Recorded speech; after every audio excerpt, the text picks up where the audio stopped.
All right, welcome to Close Listening. I'm your host, Zach Morgenstern, joined as always by silent co-host Ludwig von B. Today's a big episode, so I've been listening to all the Beatles albums as albums for the first time in my life. So if you haven't seen the previous videos, I mean that I grew up listening to Beatles mix tapes, or I guess mix CDs, because of when I grew up. I was given the Love compilation when I was 14, but I never listened to them as actual albums. Now, there's a kind of falseness to this project at the beginning. If you listen to the Beatles original albums, like Please Please Me, With the Beatles, Beatles for Sale, they aren't necessarily albums in the way we've come to understand the term, as in an artistic project, a collective whole. Like, singers don't just make hits, they create these musical short novels for you to consume. But today I've finally gotten to the album that perhaps really kicked off that concept of the album. So today I have with me Rubber Soul. As you will see, it's unfortunately in black and white because, again, I got this copy out of the Toronto Public Library, and it seems when people lose or damage the inserts, they just print one out, and I guess they don't always have the resources to print them in color. This time it's not so bad. It kind of annoyed me when I had the Rolling Stones, Their Satanic Majesties out, and it's such a beautiful color record, so to not have a physical copy of that art in original color form made me kind of sad. But anyway, this is an album where I haven't really ever had a great sense of what's on it, but I've just always known it counted as a big deal. So one of my favorite music movies is Love and Mercy, a Brian Wilson biopic, and it hints at the idea that when Brian Wilson is putting together Pet Sounds, which is this album where the Beach Boys jumped from, just making songs about surfing and girls to making songs, that the focus was on interesting composition, and rather than it being a collaborative thing between Brian Wilson and Mike Love, it was primarily Brian Wilson's vision. Anyway, that's tangential. The point is, I guess, that this counts as the first album where the Beatles aren't just doing it for the screaming fans, not just doing it for the hits, quote unquote, but are really creating a piece of art. So let's jump into it. The first track on this album is called Drive My Car. This one, I have heard it before. It doesn't quite do it for me. I feel like it's in a bit of an uncanny valley between the pop Beatles songs and the more autorial experimental songs. So it starts right away with John and Paul singing in this intense harmony that sounds more interesting than beautiful. I'm trying to think what's different about it, because it's not that musically weird per se, but perhaps it's that Paul is the one you generally think of as having the soft voice, and John is the one who has the edge, and they're switching roles in this play, so they're maybe not in their natural place. I've mentioned before that I don't remember who it was, but one of the people who worked with the Beatles described John's voice as the lemon and Paul's voice as the olive oil. There's not too much interesting to say about the song other than, it's a subtle start to this more experimental album. There are little slightly psychedelic riffs between the words, and of course you get the beep beeps in there, trying to make it more about sound effects than just beautiful singing. But, if you just heard this song, you wouldn't think this is a particularly experimental record. The next song, however, is Norwegian Wood, and it starts with this stripped down acoustic beginning. You think, okay, maybe this is a folk song, they're doing something a little different. And then you hear sitar. And this might just be an after the fact thing. If I were just to hear a sitar in the context of a folk song like this, I might not even realize it's a sitar. I might just think, oh, it's a banjo. Listening to this album in hindsight, knowing that the sitar became incorporated into Western music to create psychedelic effects, whether it was in the Rolling Stones' Paint It Black or Tom Petty's Don't Come Around Here No More, it sets this song as having a unique feel. And while listening to it, I wasn't really thinking about what the words are about. I'm vaguely aware they're kind of dark, but it's, again, just subtly moving into the more experimental. You have this folk sound that, plays with a different instrument, and it has this provocative title, Norwegian Wood. The next song is called You Won't See Me, and this might be the most conventional Beatle-y pop song of them all, except they're doing something with the harmony singing here that they haven't really done on previous albums, and it's this little la la la la la's in the background. This was also an interesting one for me in hindsight because it reminds me of the Tom Petty song Dancing in the Zombie Zoo, where they use that same wall of la la la la's behind the singing. And even though it's just simple and joyful, it creates this kind of surreal experience, like the song takes place on a wall of happiness, even though the title is kind of bleak. The next song on the record is called Nowhere Man. Again, things are slightly different with the vocals. John is always in the lead, but the rest of the Beatles are just slightly behind him, and you have more of those la la las backing him up. One of the reasons I think of the Beatles as the consensus greatest band of all time is that it wasn't just a strong front man and some session musicians. Like, they were all solo musicians in their own right. Like, maybe Ringo wrote a bit less than the others, but he at least had the charisma to carry out a solo career. And then John, Paul, and George all did interesting things with their writing. And while perhaps, Let It Be, the last album, hints at the idea that it's these four strong personalities with the four panels of each of them looking in different directions, I feel like this creative beginning for the Beatles with Rubber Soul, what you're actually seeing is them fusing together into this cohesive unit that sings this mysterious message about a nowhere man, where it's hard to know what they're singing about, unless you watch the Yellow Submarine movie and you see they're singing it to that weird little character, I forget what he's called. The next song on the album is called Think for Yourself. And again, this is another step into the depths, because we're now really moving beyond just pop songs about love into some kind of messaging. So if Nowhere Man was John's track offering some kind of wisdom and advice, or at least speaking in a wisdom-giving tone, this is George's version. It also uses the lower part of George's range, so it gives his voice a new oomph that we haven't heard on his previous solo singing performances. This is the first George composition on a Beatles album where I think this one has real charisma, and it possibly could be someone's favorite song on the album. Another thing I noticed is they switched to the shaker-based percussion in the chorus.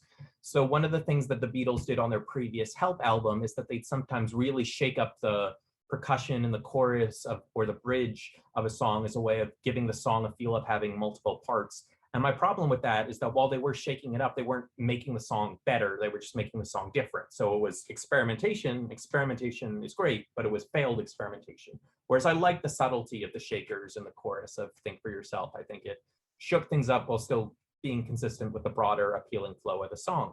Next, we have The Word, and we're continuing with these songs giving advice. They may not be very specific advice. You can debate whether the Beatles are great philosophers. They're not talking to us as college professors, but they like the idea of having something to say with this record, even if they don't quite have something to say. The song starts with some atmospheric harmony singing, and then they talk about this thing, the word. And the word, it turns out to be love. And, love may or not be a very profound thing, but they're really hooking you in with that concept of the word. And this shows how powerful, well-placed lyrics are. And they don't necessarily need to be clever. They just need to be memorable. So they're really selling us on this word, the word. This is a song where I actually think they succeed in having almost different musical parts. So there's this part where they go, it's so fine, sunshine, and it doesn't quite sound musically like the rest of the track, and it's almost like they're retreating back into the feel-good Beatles of old rather than these philosophical Beatles of new. But it works. I'm not someone who can deconstruct music so much that I can tell you why that change-up works, whereas other kinds of change of pace and melody don't work. Perhaps it's just because it's so short and to the point and catchy in its own right. It's so fine, sunshine, say the word.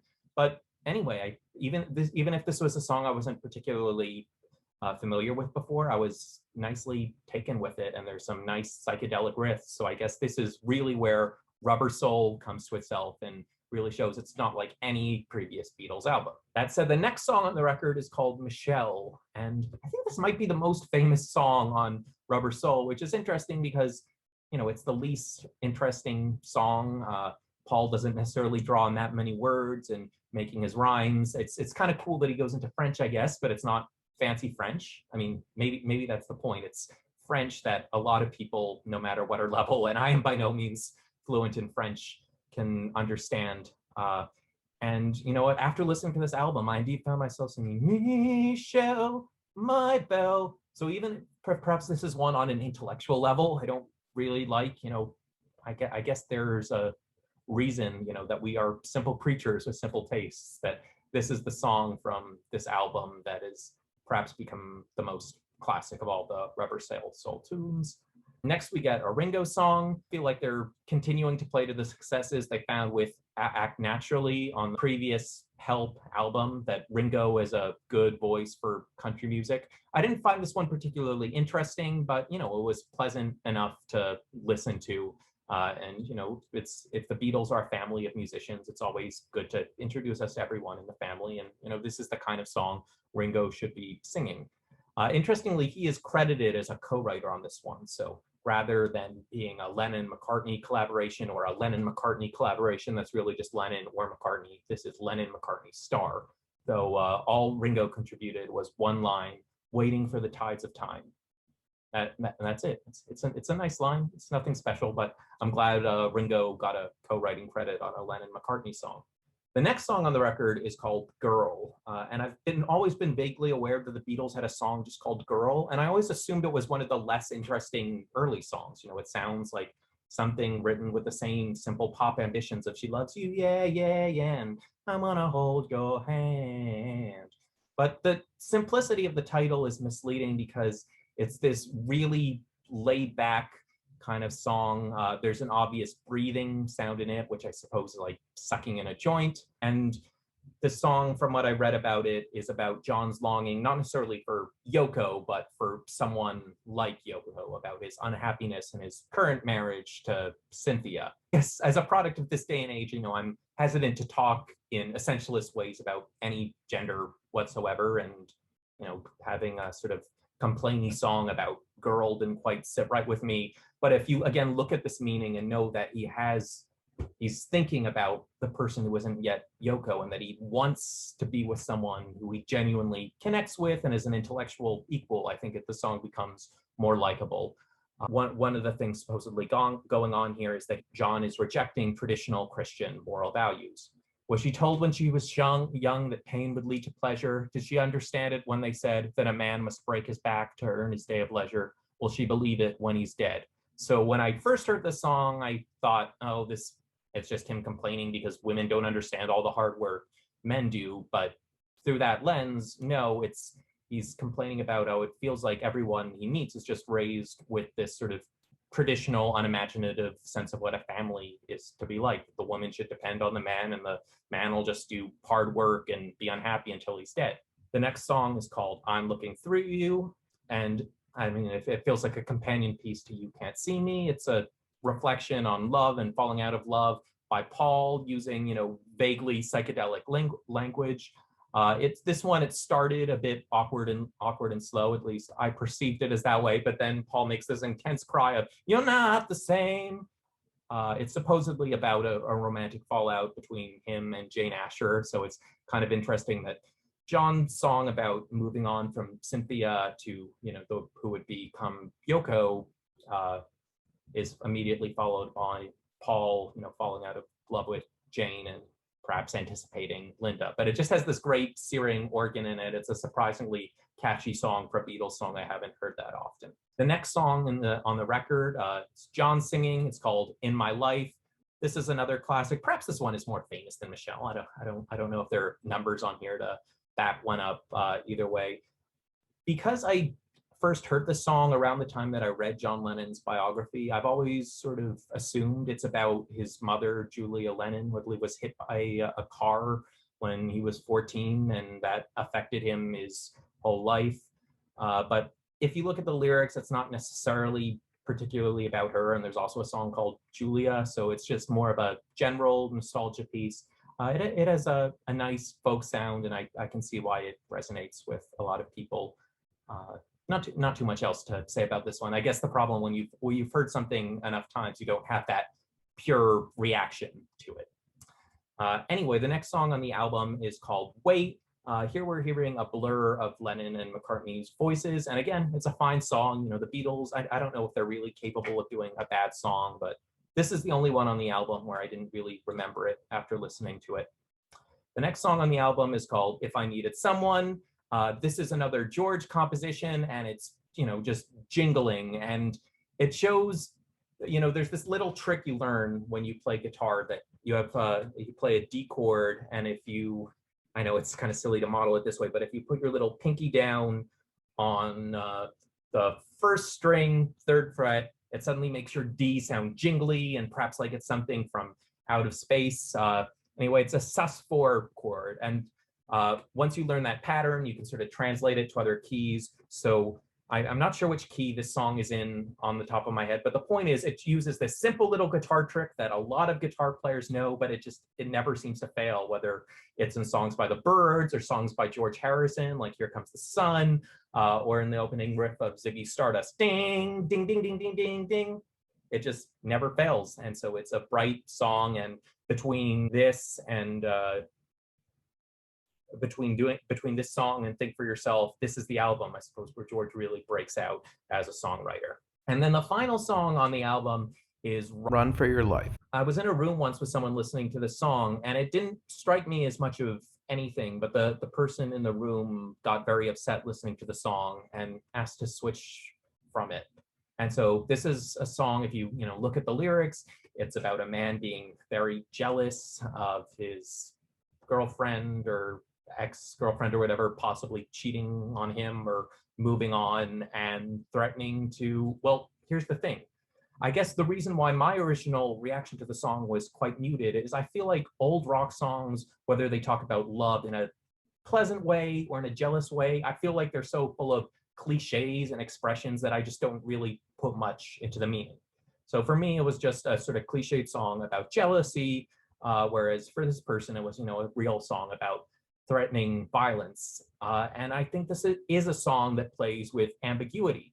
So it's quoting the rockabilly song, Baby, Let's Play House, which I believe was originally by Arthur Gunter and famously recorded by Elvis Presley. And it has a line in there. I'd rather see a dead little girl than see you with another man. And I think in that song, you really just have to hear that as a hyperbolic, empty cliche. It's not as a death threat. So this song is taking those kind of weird old-timey cliches and actually turning it into a dark thing. So if you hear the second verse, he says, that I'm a wicked guy. So I guess it's John speaking about him fearing the darkest in him and sort of playing to this ambiguity. No, it's not real. It's just a silly rockabilly song, but also it's kind of real. And so it was a song John went on to denounce later in life as misogynist. But I think it's one of those songs where you can listen to and really appreciate it as a piece of art, not because you want it to reflect you, if anything, because you don't want it to reflect you, but just because it's a good capturing of a dark part of the human condition. And it's a really interesting place to end this record. So anyway, I had a good time listening to Rubber Soul, because I feel like compared to some of the other Beatles albums, I felt like I knew fewer of the songs that I liked on here in advance. I'm Looking Through You was a really pleasant surprise for me. The Word was a really pleasant surprise for me. Nowhere Man I knew before, but I got somewhat reacquainted with it because it just had never occurred to me as one of the absolute Beatles standards. And for better or for worse, I have Michelle, My Belle stuck in my head. So anyway, look forward to listening to the next record by these guys and posting it sometime soon. I'm Zach Morgenstern. This is Ludwig von B. See you next time.